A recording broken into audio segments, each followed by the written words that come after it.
अस्सलामुअलैकुम वरहमतुल्लाहि वबरकातुहू। हजरात, भोजपुरी नात समात फरमाएं। मोहनी मोहनी उनकर सूरतिया हो, मोहे मनवालू भावे। मोहनी उनकर सूरतिया हो, मोहे मनवालू भावे। मोहनी उनकर सूरतिया हो, मोहे मनवालू भावे। कुरान जिनकर बबतिया हो, मोहे मनवालू भावे। कुरान जिनकर बबतिया हो, मोहे मनवालू भावे। मनवालू भावे मोहे मनवालू भावे। मनवालू भावे मोहे मनवालू भावे। अर्शी भी जिनकर बरतिया हो, मोहे मनवालू भावे। अर्शी भी जिनकर बरतिया हो, मोहे मनवालू भावे।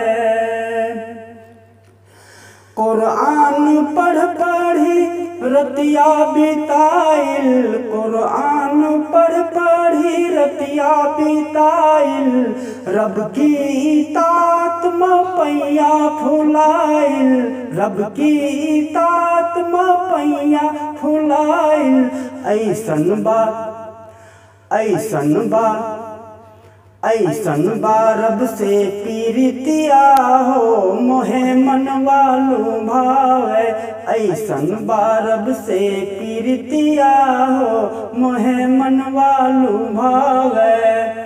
मोहनी उनकर सूरतिया हो, मोहे मनवालू भावे। माटी के बर्तन में ही खाना खैलन।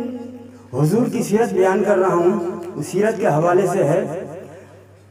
माटी के बर्तन में ही खाना खैलन। भुसवा के घरवा में जिंदगी बितैलन। घर में एक माटी की बतिया हो, मोहे मनवालू भावे। घर में एक माटी की बतिया हो, मोहे मनवालू भावे। मोहनी उनकर सूरतिया हो, मोहे मनवा